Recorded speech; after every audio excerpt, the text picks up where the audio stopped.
golden artist from the Free State is here. Of course, he was performing here at Giants of Soul, awakening the giant in us. He is a Presss, and he just presses all buttons. Trust me, I go out of words when I have to introduce him because he's an incredible artist. He produces his own music and writes it. Of course, he will tell us more, but I know you know a popular song of his that I'm not going to sing, and would rather allow him to tell us more about that song. Can you sing? I can sing that song with you. Okay. Ladies and gentlemen, Presss, it is. Thank you. Thank you for... You could. I am, and thank you for joining me here at my show, Chef with the Queen of Talk Show. Okay. Pleased to meet you once again and again and again. Thank you for having me. Most welcome. Yeah. So, as I said in the introduction, that you write your own music, and your music is spectacular. I always tell you this, but I think it's important for me to tell you over and over that you are amazing at what you do. I think I can assume who inspires you, but I would allow you to really do go in depth with your art. Okay. What inspires my music is, I think every single walk of life that I've been through. Love, hate, tears, laughter, kids, my parents. I had a very tough upbringing, and I never talk about this much, but yeah, I had a very tough upbringing. I grew up in Swaziland, and I was a street kid actually for 9 years there, at the age of 8. Yeah. So coming back to SA and reuniting with my family, I came back with this gift of just loving love.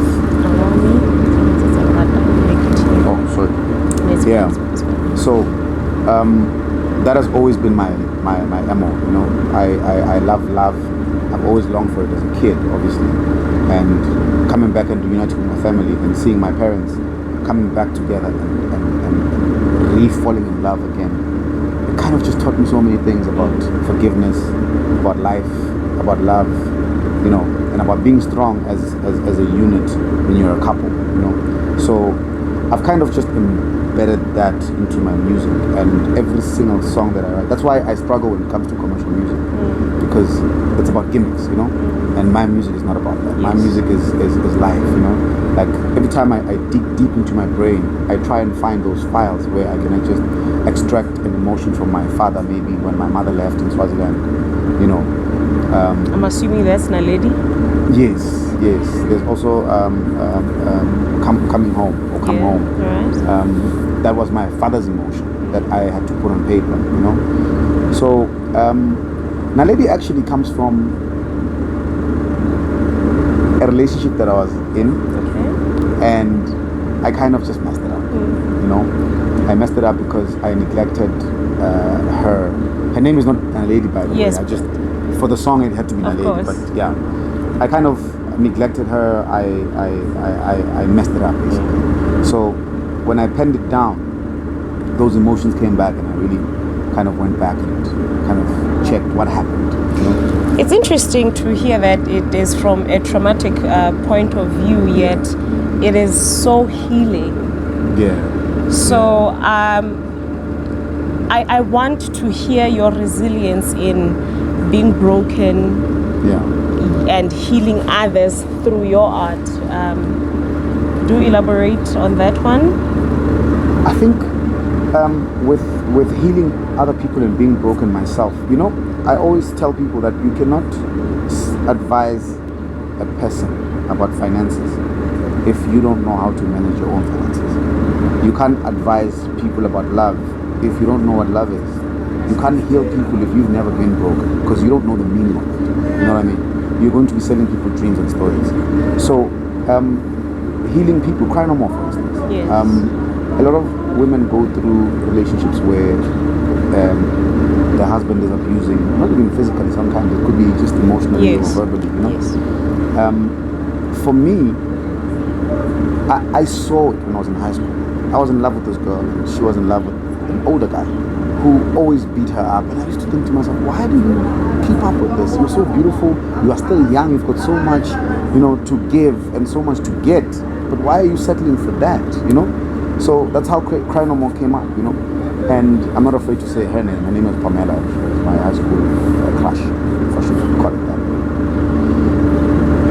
So that song comes from a young man who actually knows how it feels to watch someone go through that and they're not doing anything about it. Naledi is about me, you know. So healing people is actually going through an emotion and expressing yourself and being honest about it, so the next person can learn from that. You know what I mean? Yes. So that's what it is. And with that in mind, I find it so incredible to listen to your music in different languages. Yeah.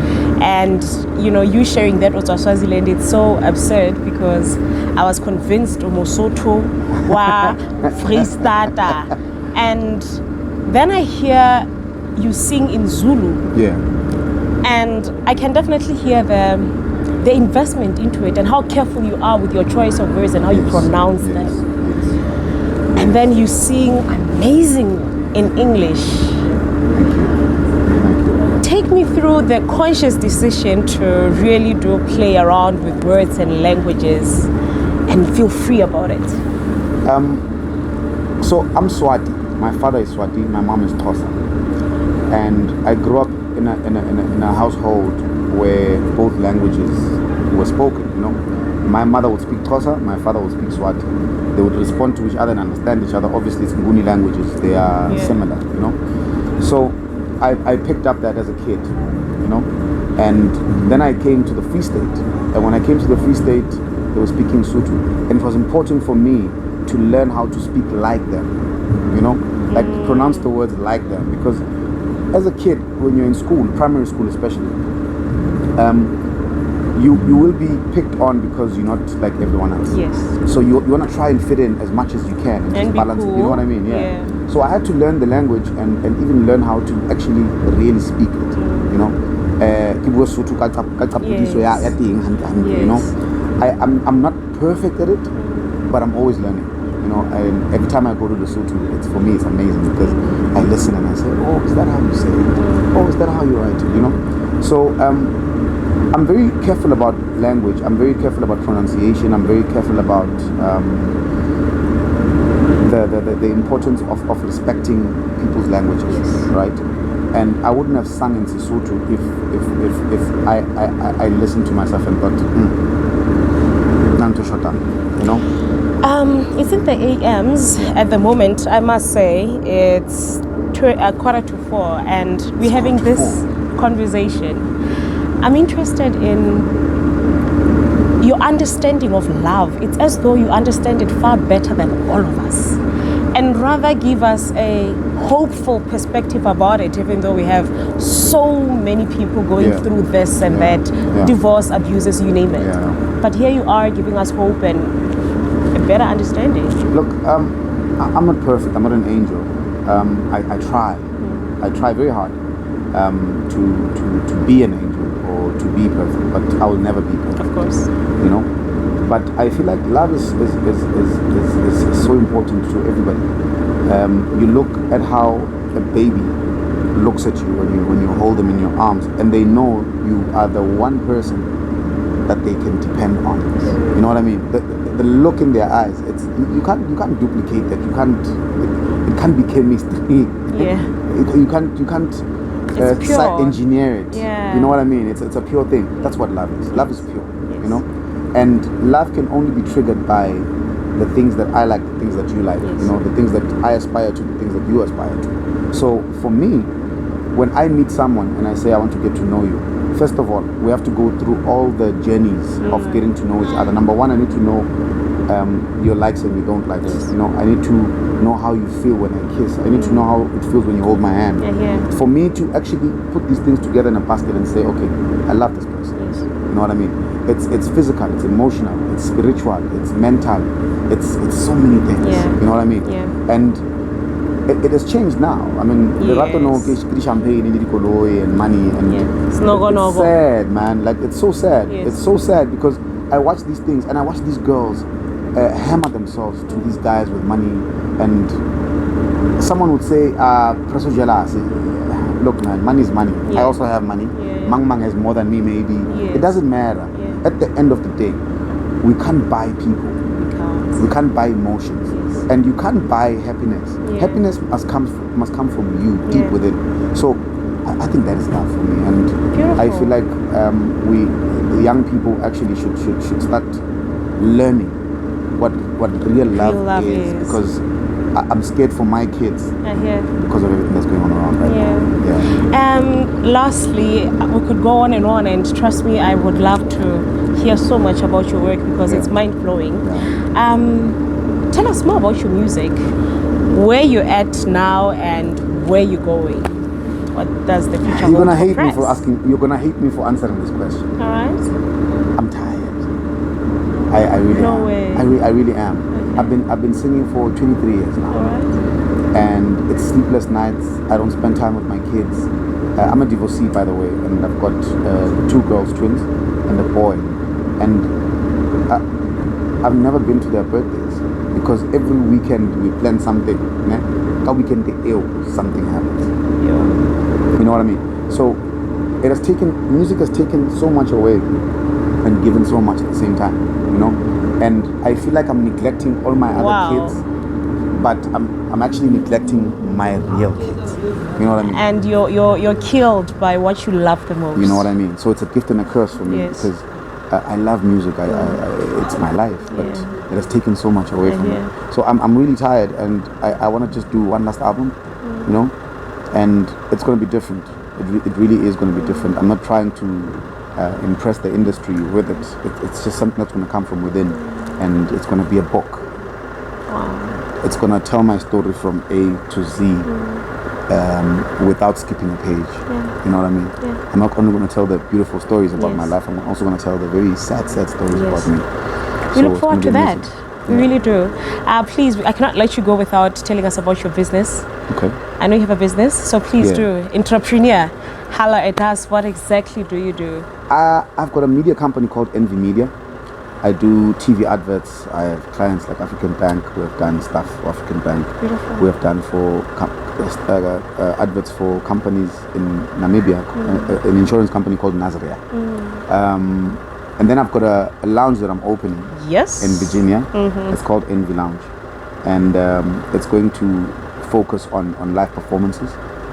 It's a small club, and it's so niche that I really want to give people the utmost experience. It's going to be a journey for me that is going to be so fulfilling because, like, for instance, an artist like Bondo, the first time I heard him sing, I was like, yo.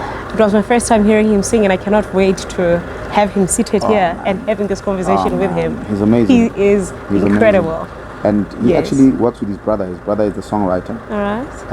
I would just say I mentor and I just give direction. But honestly speaking, when it comes to the creative of it, they both take care of that and they do it beautifully. So I feel like Sesotho Soul is in good hands. Yes. And when he mentioned, as I said earlier, that he's mentored by you, it only makes sense to me. So even as you sort of retire, I can genuinely trust that the people you have handed the beacon to are doing a great job. With that being said, I'd like to appreciate this moment. We have long wanted to do this, and finally it is done. But I cannot emphasize to you how much your music is healing to me and for me. You know, even when days are dark and I do not have necessarily a shoulder to cry on simply because of the journey of life and the walk of life, I feel so loved and taken care of, and I feel so beautiful. I feel like a woman. I feel I'm recognized. My job is done. Your job is done. My job is done. So I want to thank you for that, for really do. Thank you for having me.